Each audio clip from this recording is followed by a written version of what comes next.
प्रिय विद्यार्थियों नमस्कार। 10वीं कक्षा में हिंदी विषय में प्यारे बच्चों हम पढ़ रहे थे कृतिका, और इस कृतिका का हम पाठ पढ़ रहे थे पहला, जिस पाठ का नाम है माता कांचल। इसके लेखक हैं, रचयिता हैं शिवपूजन साहब। प्यारे बच्चों, माता के अंचल की विशेषता बताते हुए शिवपूजन सहाय कहते हैं कि जो आनंद की अनुभूति माँ के आंचल में मिलती है वैसी कहीं नहीं मिलती। वे बताते हैं कि किस तरह से मैं बचपन में, मेरा नाम भोलानाथ था, तारकेश्वर नाथ था, मुझे पिता अनेकों नामों से बड़े प्यार से बुलाते थे और मैं पिता के साथ किस तरह से खेलता कूदता उनके साए में रहता था। तो प्यारे बच्चों, हम माता के अंचल को पढ़ते हुए हम यहाँ पर आ गए थे, और हमारा जो ये पैरा था कि यहाँ पर आ रहे थे, ये हमने पैरा वैसे भी पढ़ लिया था। उनके साथ हंसते हंसते जब हम घर आते तब उनके साथ ही हम भी चौके पर खाने बैठते थे। वह हमें अपने ही हाथ से फूल के कटोरे में गोरस से अभिप्राय है घी से है, गाय का घी और भात चावल सानकर खिलाते थे। जब हम खाकर अफर जाते, पूरी तरह से पेट भर जाता, तब मैया थोड़ा और खिलाने के लिए हट करती, जिद करती। ये माँ का विचार था।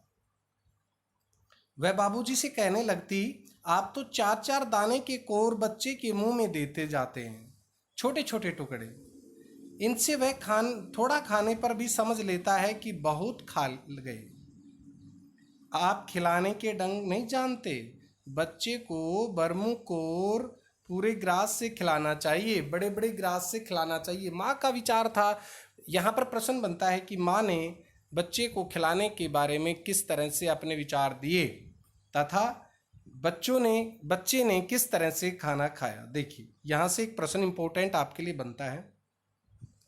जब खाना खाकर खाएगा बड़े बड़े कोर ग्रास, जब बड़े बड़े कोर ग्रास खाएगा, देखो कैसे लिखा जाता है, तब पाएगा दुनिया में ठोर। ठोर का मतलब होता है स्थान। प्यारे बच्चों, आगे कहता है लेखक, देखिए, मैं खिलाती हूँ। माँ क्या कहती है बच्चे की माँ? मैं खिलाती हूँ। मर्द लोग क्या जाने कि बच्चों को कैसे खिलाना चाहिए। यहाँ पर आपको मैं बता दूँ, इस पाठ में से 3 नंबर का एक क्वेश्चन जरूर आएगा, हर हाल में आता है। और महतारी माँ के हाथ से खाने पर बच्चों का पेट भी भरता है। पिता से कहती है कि आपको खिलाने का तरीका नहीं जानते हैं, मैं जानती हूँ। सच में तो माँ के ग्रास से ही बच्चे का पेट भरता है। यह कह वह थाली से दही भात शांति और अलग अलग तोता, मैना, कबूतर, हंस और मोर आदि की बनावटी नाम से कोर बनाकर यह कहते हुए खिलाती जाती कि जल्दी खा लो।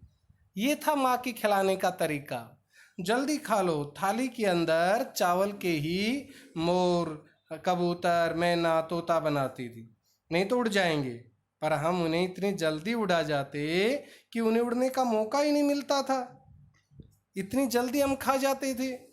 ये माँ के खिलाने का, भोजन कराने का तरीका था।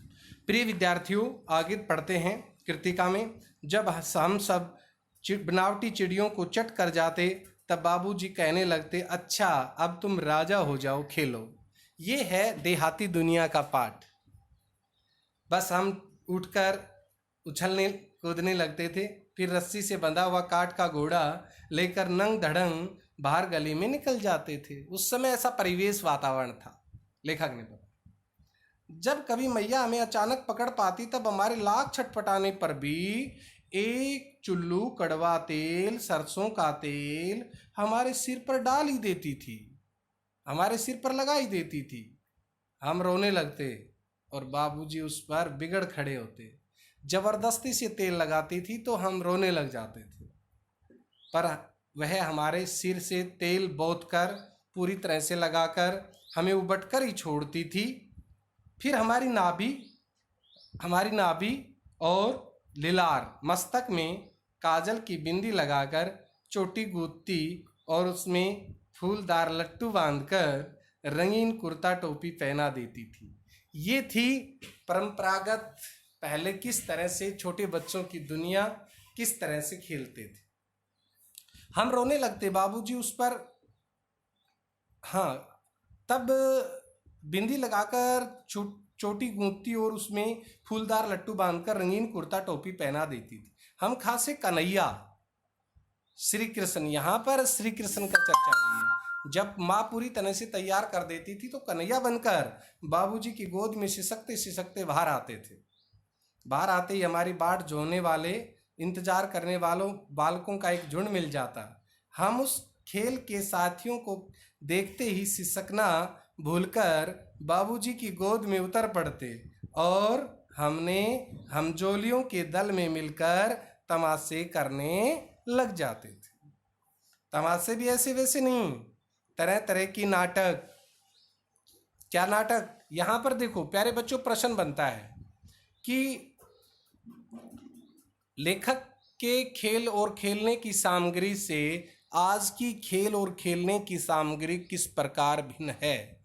सामग्री किस प्रकार भिन्न बनती है, आज किस तरह से बच्चे खेलते हैं और पहले लेखक ने पाठ के आधार पर किस प्रकार बताया कि खेलते थे। ये प्रश्न बनेगा आपके लिए, इंपॉर्टेंट प्रश्न बनेगा। तमाशे भी ऐसे वैसे नहीं, तरह तरह के नाटक। चबूतरे का एक कोना ही नाटक घर बनता था। बाबूजी जिस छोटी चौकी पर बैठकर नहाते थे, ये घर के छोटे छोटे जो काम करने के सामान था, इन्हीं से ही खेलते थे। वही रंगमंच बनती, उसी पर सरकंडे के खंभों, सरकंडे के जो हमारे तुलिया होती हैं, जो खेतों के अंदर जो झुंडे होते हैं, उनके सरकंडे के खम्भों का कागज का चंदोवा तानकर मिठाइयों की दुकान लगाई जाती। उसमें चिलम के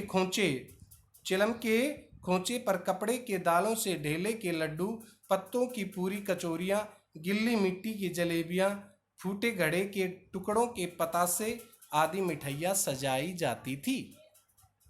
ये खेलते थे। ठीकरों के, यानी कि मटकों के टूटे हुए टुकड़ों से ठीकरों के बटखरे और जस्ते के छोटे छोटे टुकड़ों के पैसे बनते थे, उन्हीं के हम पैसे बनाते थे। हम ही लोग खरीदार और हम ही लोग दुकानदार। लेखक कहता है कि हम छोटे बच्चे थे, हम ही खरीदार होते और हम ही दुकानदार, अपना रूप बदल लेते थे। बाबूजी भी 2-4 गोरखपुरी पैसे खरीद लेते थे। थोड़ी देर में मिठाई की दुकान बढ़ाकर हम लोग घरौंदा बनाते थे। धूल की मेड़ दीवार बनती और तिनकों का छप्पर बनता। दातुन के खंभे होते, दिया सलाई, माचिस की पेटियों के किवाड़, गढ़े के मुहंडे के चूल्हा चक्की, दिए की कढ़ाई और बाबूजी की पूजा वाली आचमनी, जो पूजा करने के लिए जो आचमन करते थे, जल पीते थे, वो कलछी बनती थी। पानी का हम घी बनाते, धूल के पिसान बनाते और बालू के चीनी में हम लोग जोनार तैयार कर देते थे। हम ही लोग जोनार करते और हम ही लोग जोनार बैठती थी। जब पंगत बैठ जाती थी तब बाबूजी भी धीरे से आकर पात में पंक्ति के अंत में जीमने के लिए आ जाते थे। उनको बैठते देखते ही हम लोग हंसकर और घरौंदा जो घरगुला बनाते थे बिगाड़ कर भाग चलते थे। वह भी हंसते हंसते लोटपोट हो जाते और कहने लगते, फिर कब भोज होगा भोलानाथ, ऐसा भोज कब होगा, ऐसा भोजन कब होगा भोलानाथ। कभी कभी हम लोग बारात का भी जुलूस, देखो जुलूस कैसे लिखा जाता है, वैसे शुद्ध शब्द होता है बारात, बारात नहीं होता है, बारात होता है। जुलूस, जू छोटा लू बड़ा होता है। ये शब्द देखते रहिए, आप लोगों के लिए बहुत जरूरी है। कभी कभी हम लोग बारात का भी जुलूस निकालते थे। प्रश्न बनेगा कि बारात का जुलूस किस प्रकार निकालते थे। कनस्तर पीपा का तंबूरा बजता, अमोले के घिसकर सहनाई बजाई जाती, टूटी चूहेदानी की पालकी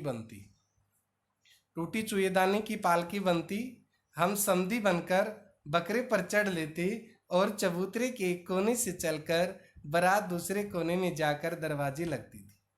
वहाँ काठ की पटरियों से गिरे गोबर से लिपे आम और केले की टहनियों से सजाए हुए छोटे आंगन में कुलियों का कलसा रखा रहता था। कलश। वहीं पहुंचकर बारात फिर लौट आती थी। लौटने के समय खटोली पर लाल ओहार ओढ़नी डालकर उसमें दुल्हन को चढ़ा लिया जाता था। लौट आने पर बाबूजी जो के ही ओहार उगार कर दुल्हन का मुख निखारने लगते तो ही हम लोग हंसकर भाग जाते। बड़ी अजीब दुनिया थी। बच्चों की दुनिया के बारे में चर्चा है, किस तरह से बच्चों की दुनिया होती है। बड़ा सुंदर पाठ है। थोड़ी देर बाद फिर लड़कों की मंडली जुट जाती थी, इकट्ठा होती कि राय जमती की खेती की जाए। बस चबूतरे के छोर पर गिरनी गड़ जाती और उसके नीचे की गली कुआं बन जाती थी। मूंछ की बटी हुई पतली रस्सी से एक चुकड़ गोल गोल फिरने वाली बांधकर गराड़ी पर चढ़ाकर लटका दिया जाता। दो लड़के बैल बनकर मोट मोट जो बैलों के कंधे पर रखा जाने वाला लकड़ी का जो जो लकड़ी का बना हुआ होता है उसे मोट कहते हैं, खींचने लग जाते। चबूतरा खेत बनता, कंकड़ बीज और ठेंगा हल जुआटा, ये भी प्यारे बच्चों के खेलने की सामग्री का सामान है। सामग्री है ये, खेलने का सामान है ये। यहाँ भी आंसर है। बड़ी मेहनत से खेत जोए बोए और पटाए जाते, तैयार किए जाते। फसल तैयार होते देर न लगती। फसल तैयार हो जाती थी, हम हाथों हाथ फसल काट लेते थे। काटते समय गाते थे, ऊंच बई नीच की बई कियारी, सो उपजी सो भई हमारी। ऊंचे नीचे की जो क्यारी थी उसमें जो भी पैदा हुआ वो सब हमारा। फसल को एक जगह रखकर उसे पैरों से रोन डालते थे, मसल देते थे। कसोरे का सूप बनाकर ओसाते, स्थानीय भाषा के शब्द सूप बनाकर सूप ओसाते और मिट्टी के दिए के तराजू पर तोलकर राशि तैयार कर देते थे। राशि का मतलब होता है यहाँ पर प्यारे बच्चों रास का मतलब होता है जो फसल तैयार होती थी उसमें पहले जो अनाज होता था उसको एक जगह इकट्ठा किया जाता था, उसे राशि कहते थे। गेहूँ, सरसों, जो चना निकाल करके जो ढेर लगाया जाता था उसे बंटवारा करने से पहले लोग बंटवारा करते थे। पानी का बंटवारा, खेती जिसका खेत होता था उसका, मेहनत वाले का, तो उससे पहले जो जो जो जो कनक इकट्ठे होते थे, जो अनाज इकट्ठा होता था उसे राशि कहते थे। राशि के कई अर्थ होते हैं। राशि का मतलब राशि जैसे कुंभ, मीन, मेष, ये सब राशियाँ होती हैं। वैसे भी राशि का मतलब धन दौलत भी होता है। यानी कि ये एक ऐसा शब्द है श्लेष, जो अलंकार का उदाहरण की तरह से। राशि तैयार कर देते, इसी बीच बाबूजी आकर पूछ बैठते थे, इस साल की खेती कैसी रही भोलानाथ? बड़ी हंसी आती थी। बस फिर क्या, हम लोग जो क्या त्यों खेत खलियान छोड़कर हंसते हुए भाग जाते। कैसी मौज की खेती थी, आनंद की थी। ऐसे ऐसे नाटक हम लोग बराबर खेला करते थे। बटोही भी कुछ देर ठिठक कर, बटोही राह में चलने वाला, रागीर भी कुछ देर ठिठक कर हम लोगों के तमाशे देखने लेते थे। जब कभी हम लोग ददरी के मेले में जाने वाले आदमियों के झुंड को देख पाते तब कूद कूद कर चिल्लाने लगते। ददरी के मेले में, चलो भाइयों ददरी, सत्तू पिसान की मोटरी, सबके लिए गाड़ी जा रही है। अगर किसी दूल्हे के आगे आगे जाती हुई ओहारदार पालकी देख पाते तब खूब जोर से चिल्लाने लगते थे। प्यारे बच्चों, यहाँ प्रश्न भी बन सकता है आपके लिए कि जो बच्चों के खेलने में जो आपको सबसे ज़्यादा महत्वपूर्ण पक्ष लगा या बात लगी वह अपने शब्दों में लिखिए। इन घटनाओं में से कोई भी घटना जो आपको अच्छी लगती है उसका वर्णन कर सकते हैं। तो अगर किसी दूल्हे के आगे आगे जाती हुई ओहारदार ओढ़नी ओढ़ करके पालकी देख पाते तब खूब जोर से चिल्लाने लगते। क्या चिल्लाने लगते थे हम जोर जोर से? कहता है, रहरी में रहरी पुरान रहरी, डोला के कन्या हमार मेरी। इसी पर एक बार बूढ़े वर ने हम लोगों को बड़ी दूर तक खदेड़ कर ढेलों से मारा था। उस खसूट खब्बीस बदसूरत की सूरत, खसूट खब्बीस की सूरत आज तक हमें याद है। न जाने किस ससुर ने वैसा जमाई ढूंढ निकाला था। वैसा घोड़े जैसा मुंह वाला आदमी हमने आज तक कभी नहीं देखा। बच्चे है ना। आम की फसल में कभी कभी खूब आंधी आती। आंधी के कुछ दूर निकल जाने पर हम लोग बाग की ओर दौड़ पड़ते थे। वहाँ चुन चुन कर धुने धुने मोती गोपी आम सुंदर सुंदर चावते थे, खाते थे। एक दिन की बात है, ये घटना आपको याद रखनी है। देखिए प्यारे बच्चों, एक दिन की बात है, आंधी आई और पट पड़ गई, यानी कि सारे आम नीचे गिर गए। आकाश काले बादलों से ढक गया, चारों तरफ आंधी तूफान और आसमान में बादल छा गए थे। बादल बरसने लगे, मेघ बादल बरसने लगे, बिजली बिजली कौंधने और ठंडी हवा सनसनाने लगी, बिजली चमकने और ठंडी हवा सनसनाने लगी, पेड़ झूमने और जमीन चूमने लगी। हम लोग चिल्ला उठे थे, हम लोग जोर जोर से चिल्लाने लगे, एक पैसा की लाई बाजार से छितराई, बरखा उधरे बिलाई। ये उनकी स्थानीय भाषा की कहावतें थी। लेकिन वर्षा न रुकी और भी मूसलाधार पानी होने लगा। हम लोग पेड़ों की जड़ से धड़ से सट गए, जैसे कुत्ते के कान से अटई चिपक जाती है, ऐसे हम चिपक गए। मगर बरखा जमी नहीं, थम गई। मगर बरखा जमी नहीं, बरखा का मतलब वर्षा लगातार नहीं चली, कुछ देर के बाद वर्षा थम गई। बरखा बंद होते ही, बारिश के बंद होते ही हम लोग बाग में बहुत से बिच्छू नजर आए। हमने बिच्छू देखे, हम लोग डरकर भाग चले। हम लोगों में बैजू, एक साथी, दोस्त, मित्र, बड़ा ढीठ था, जिद्दी था। संयोग की बात है, बीच में मुसन तिवारी मिल गए। मुसन तिवारी जी आ गए। बेचारे बूढ़े आदमी को सूझता कम था। बैजू उसको चिढ़ाकर बोला, बुढ़वा बेईमान, बूढ़ा बेईमान है, मांगे करेले का चोखा जूस। बूढ़ा बेईमान है, करेले का जूस मांगता है।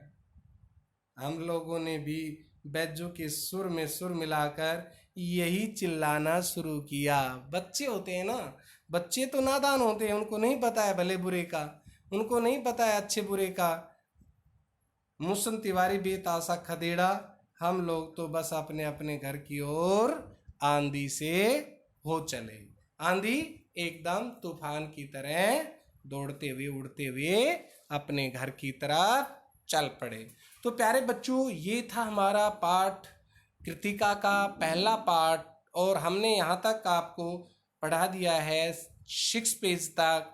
आप यहाँ तक पढ़िए, समझिए, और इसमें से एक प्रश्न आता है जरूर 3 नंबर का, आपके लिए बहुत ज़रूरी है। पाठ को ध्यान पूर्वक, एक एक लाइन, एक एक शब्द। पाठ आसान है, लेकिन आपकी जो लिखने की कला है उस पर निर्भर करेगा कि आप किस प्रकार लिखते हैं, किस प्रकार बनाते हैं प्रश्न के उत्तर को, किस प्रकार की आपकी लिखाई है। आप अपनी लिखाई भी सुंदर बनाएंगे, तभी जा कर के आपके अच्छे मार्क्स आ पाएंगे। इसलिए आपके लिए ये बहुत ज़रूरी है, ध्यानपूर्वक पढ़ें, समझें। धन्यवाद, नमस्कार।